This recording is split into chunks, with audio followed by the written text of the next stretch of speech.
And what's your pleasure? From the Thomaston Place Auction Galleries in Thomaston, Maine, I'm Elizabeth McLeod with Auction Waves. 32,500, 100,000 there. Players all over the house, 400,000 on this rare piece, and 600,000, 900,000, 1 million, 1,175 once, 100,175 twice. We all good? Sold.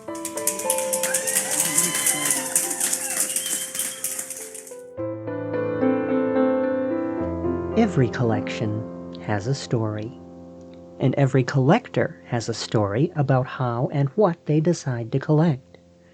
Some collectors follow a very narrow focus, while others follow passions as all-encompassing as the world itself. One such collector is someone you well know from the world of television and radio, talk show legend Sally Jessy Raphael. And she'll talk with us on this edition of Auction Waves. But first, the latest auction news.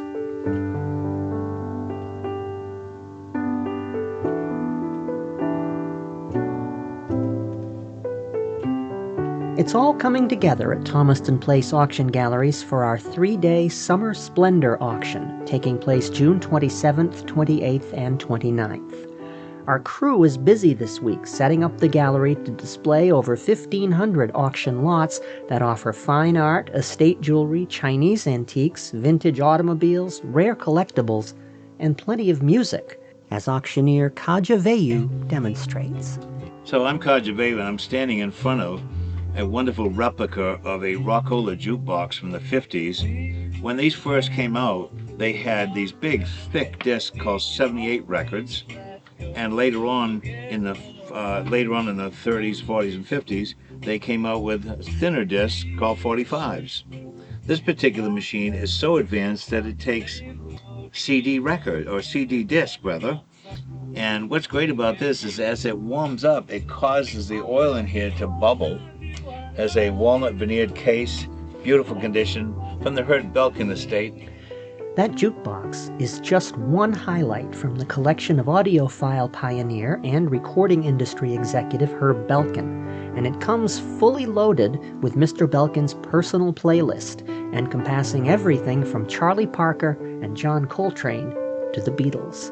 Read all about it, and about all the rest of our auction's exciting lots at thomastonauction.com, or stop by the gallery to pick up a copy of our printed Auction Highlights catalog.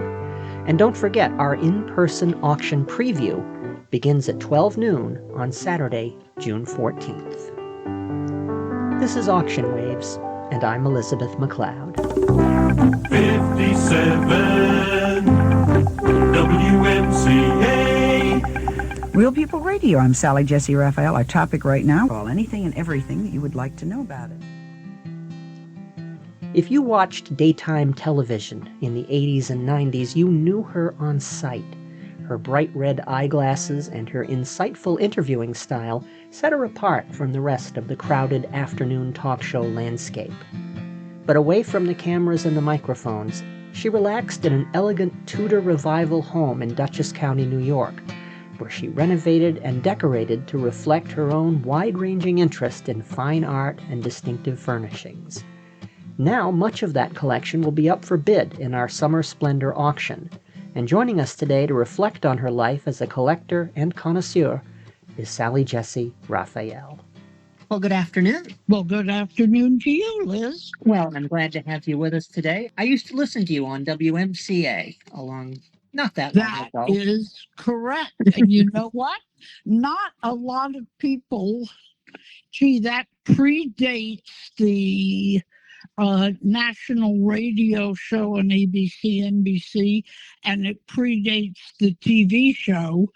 And so very few people have been alive long enough to remember WMCA. Well, a lot of us, we're sticking to it as long as we possibly can. And I'm really... That was a pretty good station. It was owned by the Salzburgers. Yep.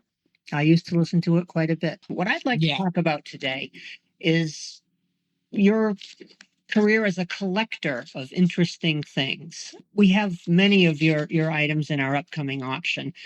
And Right. every collector has a story. Every collector has a moment in their lives when they start to gather things around themselves that make them happy. And I would like to start off by asking, what was the first thing you remember holding in your hands and saying, this is something I want to keep. This is special to me. What started you as a collector? That, oh boy. You know, I have moments when I held something in my hands that I subsequently collected. But at the beginning, the collection was I was living in Puerto Rico, and I became pretty much of a foreign correspondent for the wire services, UPI and Reuters. And Reuters and UPI sent me, I'm polylingual, and they sent me to a lot of places around the world. And I would always bring home something that was a kind of a token of the fact that I'd been to that place. So I guess that answers that question. So it's sort of maybe as a trigger to memories, to pleasant memories of a place and a time that you were in. Yeah, yes, or yes, probably. And what do you look at when you see an item that really catches you, that really makes you think, I want to keep this? What is it that you're seeing? What are you looking for? Is it simply a representation of a place that you've been, or is there something that goes deeper than that? I think it does go deeper. When you ask me what did I hold in my hand that made me say, oh my goodness, look at this. At some point, I was doing some show somewhere in the Midwest, and I went into one of those galleries that have a lot of different people who sell things, and like an arcade. And I picked up a little porcelain figure. I looked at it, and it appeared to me to be so well done, so absolutely perfect and exquisite. It was no more than 5 inches tall. So I bought it.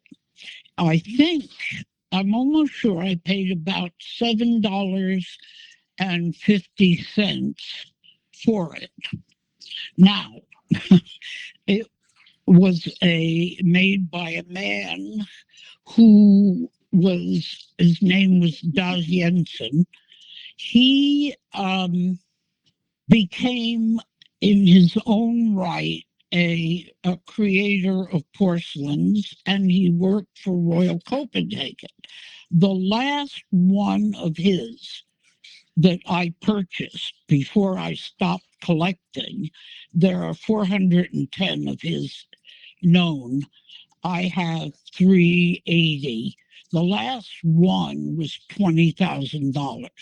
So $750 manifested itself into that amount of money. Thank goodness I was earning money at that time, which now I could never, ever afford.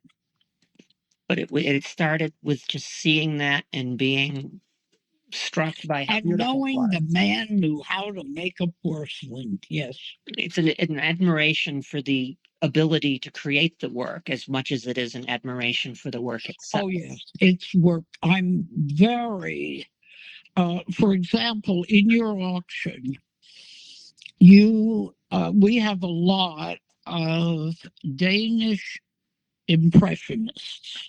Now, when I purchased those, starting about, 40 years ago, I would guess, easily 40, maybe even 50 years ago, I believed that Impressionism would be a hot thing.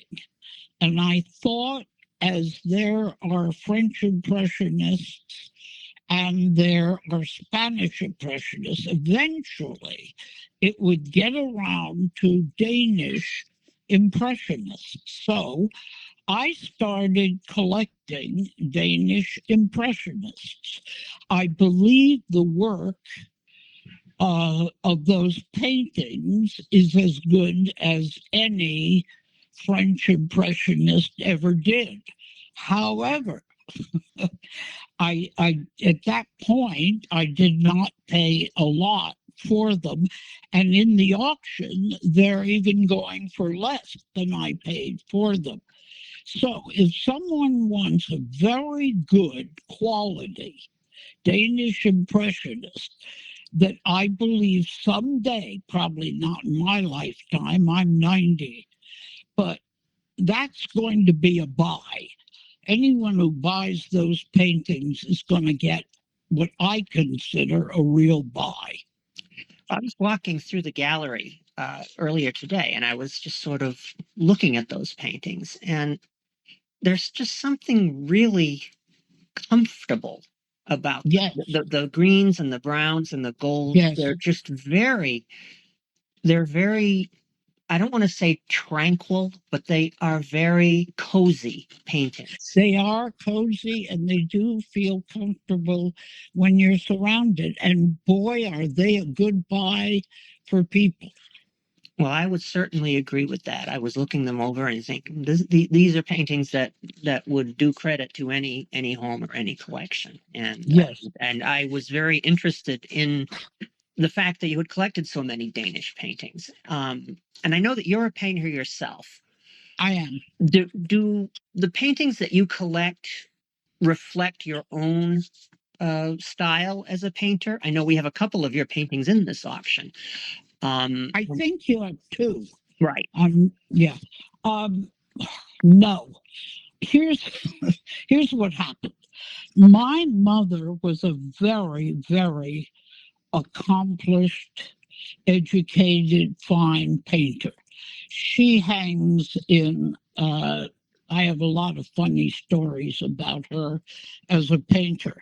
But when you have a mother who is in museums, you don't want to go that route. I didn't anyhow. You don't want to be in competition with your mother. So I never thought that I could do anything in painting. And about 15 years after she passed, I was sitting in Cannes with a friend. I saw an art store. I went in, bought some charcoal and and a pad, and I started to learn to paint. Now, I'm still in the learning phase. So I have done modern impressionism, I've done figurative, I've done portraits. I've been going through all the phases of learning to paint. So one painting of mine probably doesn't look at all like any other painting of mine, unless it's from when I was knocking out, several. I don't think I've ever known an artist who didn't stop experimenting. It didn't stop learning. So I think that that's exactly the way that That's it's true. done. I think so, but they rarely go. I only do oil, and they rarely go. Well, that may not be true. Once or twice I tried acrylic, but they rarely go through periods as diverse. I have people saying, well, you didn't paint that. And of course I did. It was, I found I could do portraits, and I did them only of my family. Did you find it an escape from the stresses of the broadcasting world? I mean, I did my share of radio myself, and I know that I had my ways of getting out of the grind. Absolutely. Let's talk a little bit about furniture. Now, we have some really interesting furniture here, and it was a long way to the top in broadcasting, as it always is. But when you got there, you bought this beautiful house in Pawling, New York. You restored it and furnished it, and a lot of the furnishings and decor that you had there will be in our auction. That's correct. Tell us about some of your favorite items from those days. What ones really stand out in memory?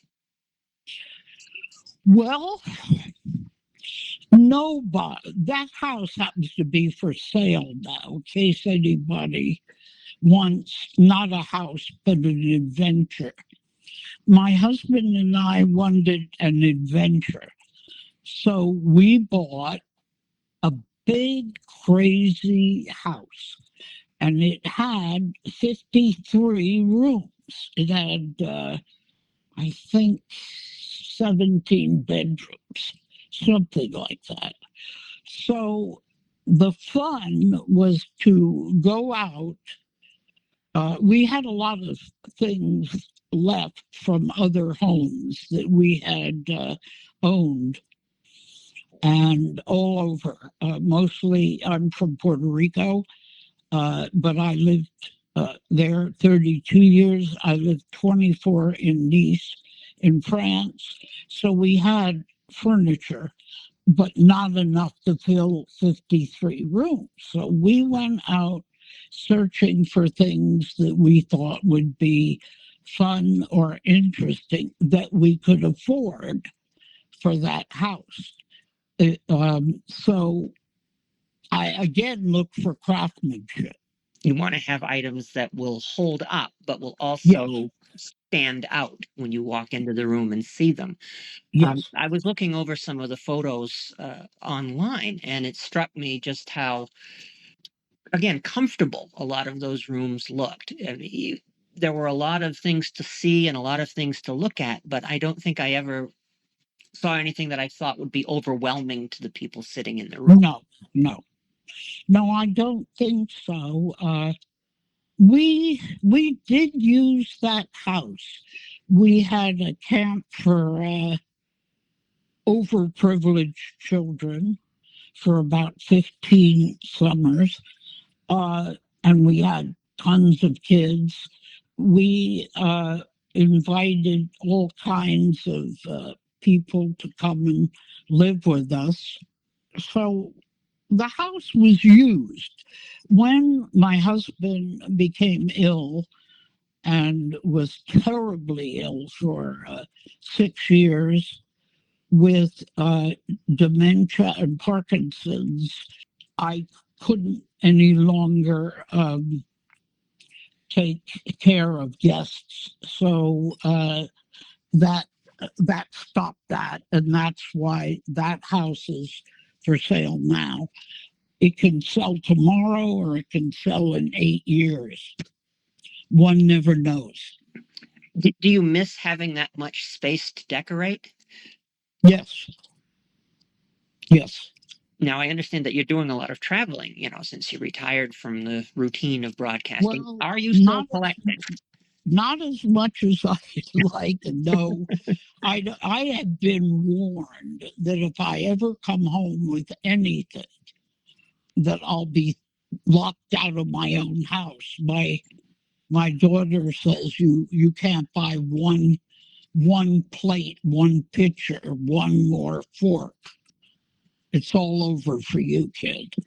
So well, there's a lesson there for me. I have a house that's less than 1,000 square feet and it's full of stuff, so I can totally sympathize. Yeah, really. The items, looking over the items, the furniture items in the listing, there was one that really struck me as just, there has to be a story there. You have a chair and a settee that not only did you own, but Leonard Bernstein owned them at one time. There has to be a story there. Right. Actually, not much of a story. was looking through, it was either Christie or Sotheby's. One of them had a Leonard Bernstein auction. That settee and chair were in that auction. I said I'd love to own something of his because of who he was in West Side Story, meaning so much to me coming from Puerto Rico. So I bid on that and got it. It has since been recovered because the material had all kinds of splits and holes and slashes in them.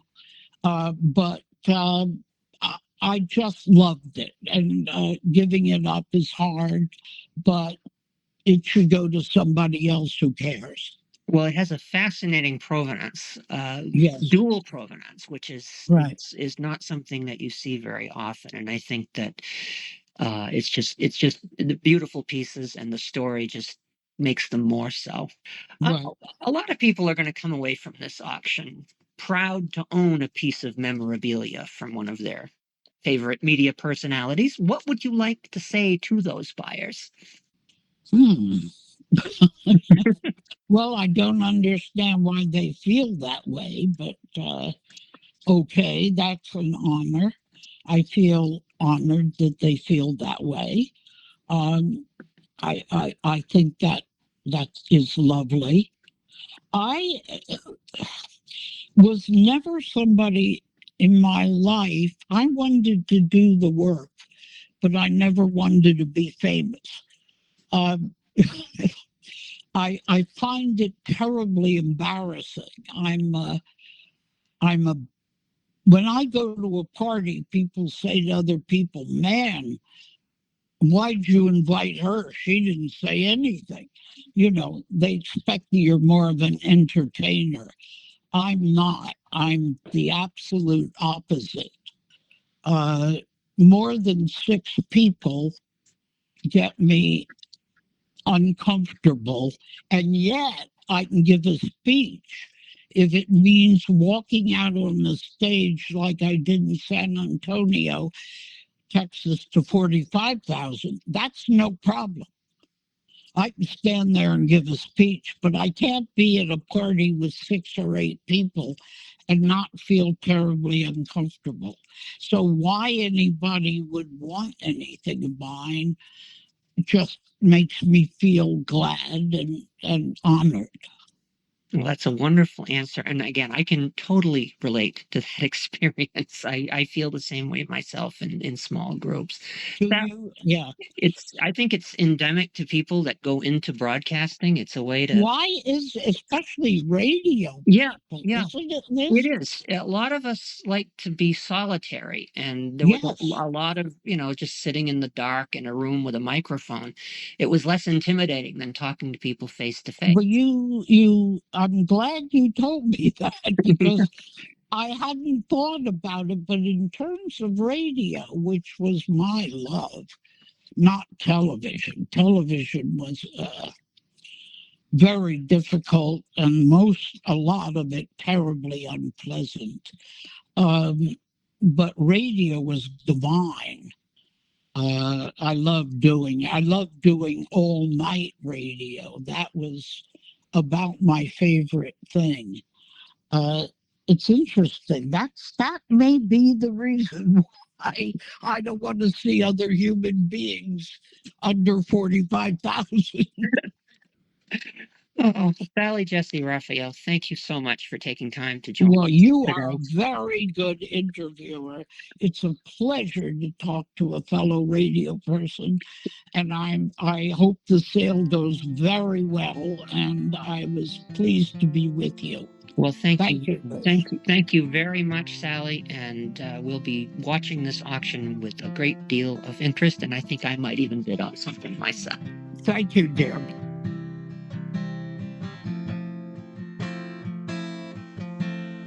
There are as many ways to collect as there are collectors.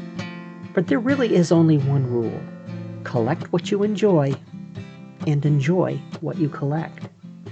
And whatever it is that you collect, you'll find something of interest in our Summer Splendor auction, featuring unique and fascinating items from outstanding estates and collections, including the private collection of Sally Jessy Raphael. And thank you, Sally, for visiting with us on today's program.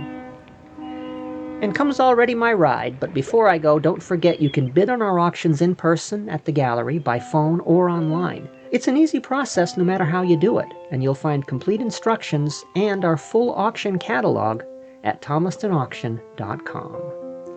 Kishri Dobson, as always, is at the piano, Dave Allen works the guitar, and the entire program is produced, written, and edited for you by yours truly, Elizabeth McLeod, who wishes you smooth sailing and happy bidding for Auction Waves.